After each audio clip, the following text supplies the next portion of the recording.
Hello பேர் அனைவருக்கும் வணக்கம். தலைநகர் டெல்லியில காலையில 5:55 மணிக்கு டெல்லி காவல் தலைமையகத்துல 3வது மாடியில IPS பூஜா ரத்தோட் உட்கார்ந்துருக்காங்க. அவங்களை சுத்தி ஏகப்பட்ட புகார்கள் கடிதங்களா இருக்கு. அந்த அலுவலகத்துல பயங்கர ஒரு அமைதி நிலவுது. அவங்க மிகவும் சோர்வா இருக்காங்க.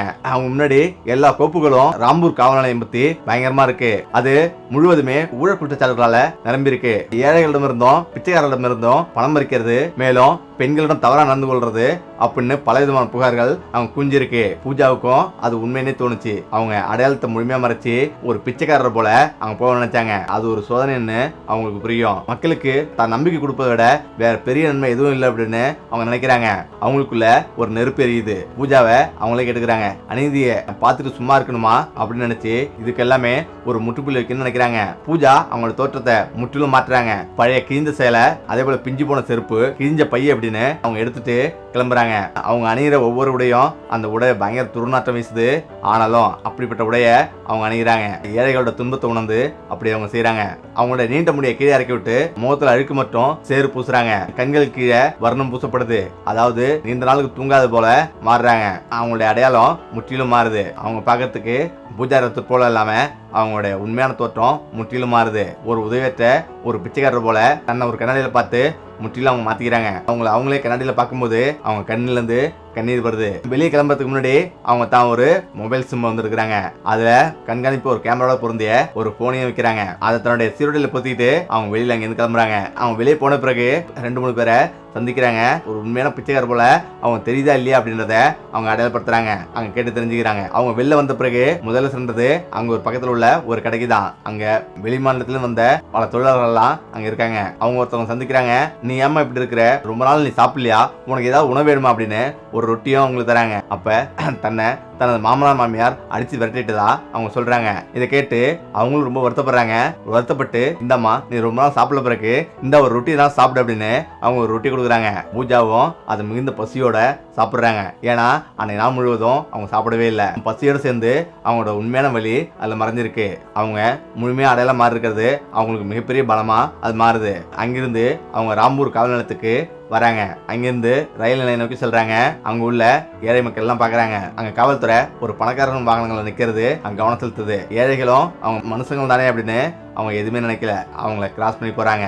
மழையானதும் ராம்பூர் காவல் நிலையத்துக்கு வெளியில அங்க ஒரு உடைஞ்ச பெஞ்சில இரவும் பகலும் பாராம நிறைய பிச்சைக்காரர்கள் அமர்ந்திருக்காங்க.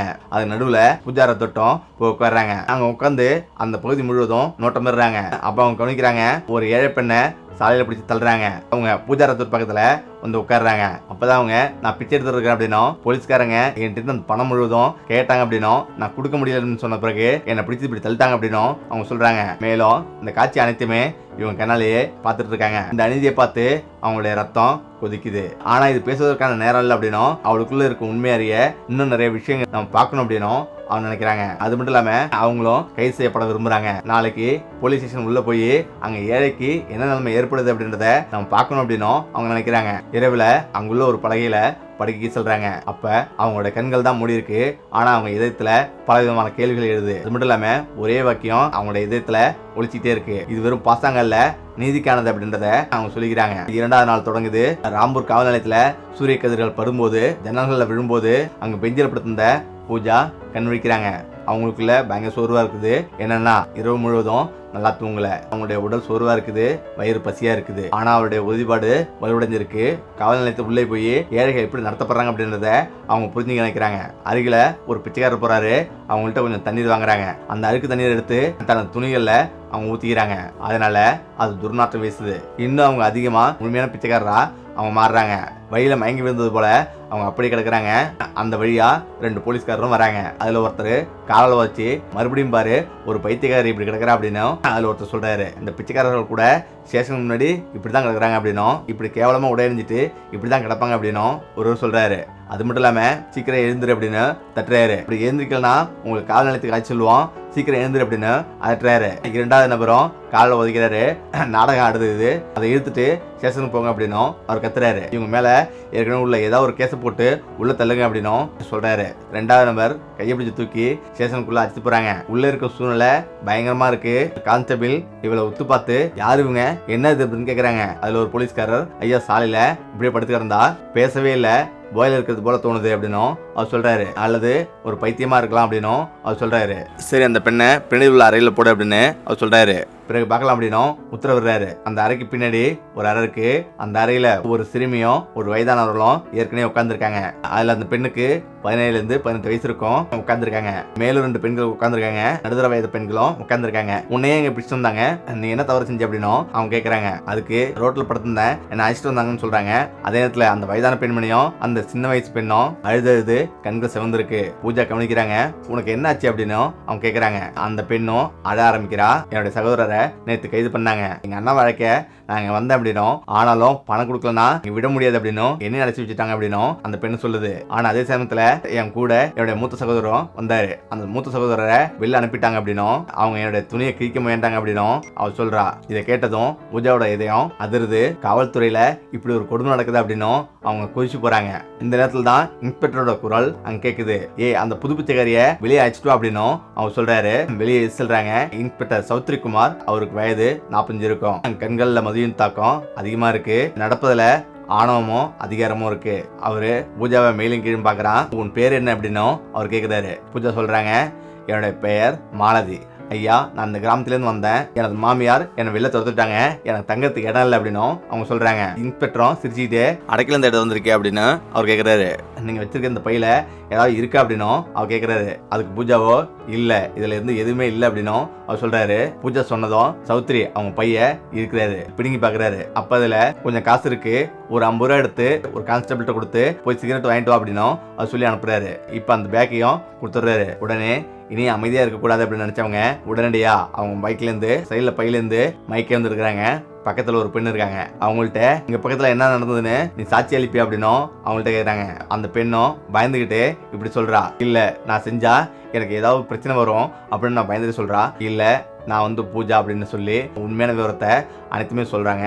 அவங்க அதிர்ச்சி ஆயிரா. பூஜாவும் தைரியமா எல்லாருக்கும் சொல்லு, இது மக்களுக்கு தேவையான ஒண்ணுதான், நான் ஒரு உயர்ந்த அதிகாரி அப்படின்றத அவங்க வெளியே சொல்ல ஆரம்பிக்கிறாங்க. இந்த நேரத்துல அவங்களுடைய மைக்ரோஃபோன் ஆன் செஞ்சு உண்மையை கேட்கறாங்க. உள்ளே என்ன நடக்குது அப்படின்னு ஒவ்வொருத்தர கேளுங்க அப்படின்னும் அவங்க சொல்றாங்க. அவங்களுடைய ஒவ்வொரு பேச்சும் உரையாடலும் அங்க பதிவு செய்யப்படுது. கடந்த 2 நாளா நடந்த அனைத்துமே போட்டு காட்டுறாங்க.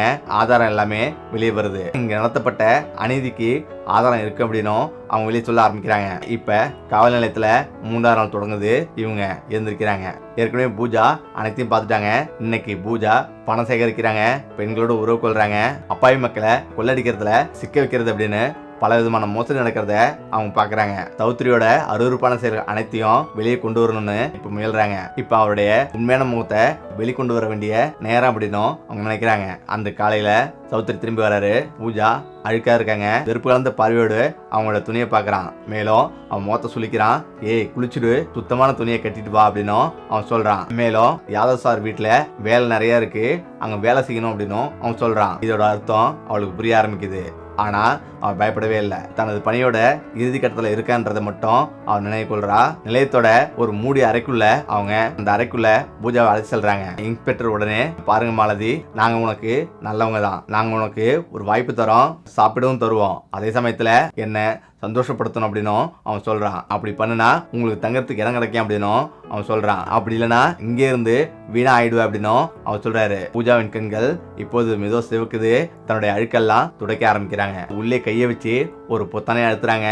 அழுத்தப்பட்ட சில நிமிடத்திலேயே அங்க பயங்கரமான சைரன் ஒலி கேக்குது. மிகப்பெரிய அளவுல கார்கள் எல்லாம் லைன்ல வந்துட்டு இருக்கு. எல்லாரும் ஒரு நிமிஷம் ஆடி போறாங்க. ஒரு பெண்ணோட குரல் மட்டும் தீவிரமா இருக்கு. அதுதான் பூஜா ரத்து. அதை திறந்து பார்த்தா காவல்துறையோட சிறப்பு குழு பிரிவு நின்றுட்டு இருக்கு. உள்ளே வேகமா வருது. பூஜா தன்னோட விக்க மெதுவா கழட்டுறாங்க. டூப்ளிகேட் பள்ளியும் வெளியே எடுக்கிறாங்க. அனைத்தையும் கலைச்சிட்டு அனைவருமே இவங்க ஒரு பிச்சைக்காரங்கல்ல, இவங்க ஒரு ஐபிஎஸ்ன்றத அப்பதான் உணர்ந்துக்கிறாங்க. சௌத்ரி அதிர்ச்சி அடைகிறாரு. அவன் முகம் விழுறுது. ஆச்சரியத்தோடு கண்கள் விரிவடையுது. அவனுடைய உடல் நடுங்கி போகுது. அது தெளிவா தெரியுது. 3 நாட்களுக்கு இங்க நடந்த அனைத்துமே பதிவு செய்யப்பட்டுள்ளதா பூஜா கூறுறாரு. அப்படி கருதிக்கிறாரு. காவல் நிலையத்தில் உள்ள ஒவ்வொரு நபருமே நடுங்கி போறாங்க. டிஎஸ்பி பூஜாவுக்கு வணக்கம் செலுத்துறாரு. மன்னியுங்கள் மேடம், நீங்க இந்த பணியில இருக்கீங்க என்பது எங்களுக்கு தெரியாது அப்படின்னும் அவர் சொல்றாரு. கடுமையான குரல்ல, பூஜா, நீங்க தெரிஞ்சு கொண்டா உங்க கடமையை செய்றீங்களா செய்யாம இருக்கீங்களா, நான் எப்படி தெரிஞ்சுக்கணும்? அது தெரிஞ்சுக்கிறதுக்காக தான் இப்படின்னு அவங்க சொல்றாங்க. மேலும் பூஜா அந்த பெண்ணை அழைச்சி, இப்போது பயப்படாத, யாரும் உன்னை தொடமாட்டாங்க, உங்க சாட்சியத்தின் காரணமா பல பெண் குழந்தைகளோட உயிர்கள் காப்பாற்றப்படும், தைரியமா சொல்லு என அந்த பெண்ணை கூறாரு. அந்த பெண்ணும் தலையாட்டுறாரு. பூஜா ரத்தோட் ராம்பூர் காலநிலையத்துல தூய்மை தொடங்குகிறது அப்படின்னு சொல்றாரு. நாங்கள் எல்லா அழுக்குகளையும் சுத்தம் செய்வோம், அது சீரோடையில் இருந்தாலும் சரி, அது யாரா இருந்தாலும் சரி. இன்ஸ்பெக்டர் சௌத்ரி கைது செய்யப்படுறாரு. பூஜாவோட கட்டளப்படி முழு காவல் நிலைய ஊழியர்களும் விசாரணை வரம்புக்குள்ள வராங்க. குற்றம் செய்யாம காவல் நிலையத்தில் வைக்கப்பட்ட பெண்கள் அனைவரையும் விடுதலை பண்றாங்க. அன்று மாலையில பூஜா தனது அலுவலகத்துல உட்கார்ந்திருந்த போது ஒரு போலீசார் வந்து மேடம்னு கூப்பிடுறாரு. ஊடகங்கள் எல்லாமே, மீடியா எல்லாம் காத்திருக்கு. மாறுவிடமிட்ட நடவடிக்கை பற்றி, செய்தி பற்றி மாநிலம் முழுவதும் மறைவிடிச்சு பரபரப்பா இருக்கு அப்படின்னு சொல்றாரு. பூஜா அந்த மூச்சை எடுத்து விட்டு, இது வெறும் ஆரம்பம் தான், இன்னும் நிறைய குற்றவாளிகள் இருக்காங்க, அவங்கள ஒவ்வொருத்தரா பிடிபட்ட பிறகுதான் நம்ம ஊடகங்களை எதிர்கொள்ளணும் அப்படின்னு பேசிட்டு உள்ளே போறாரு.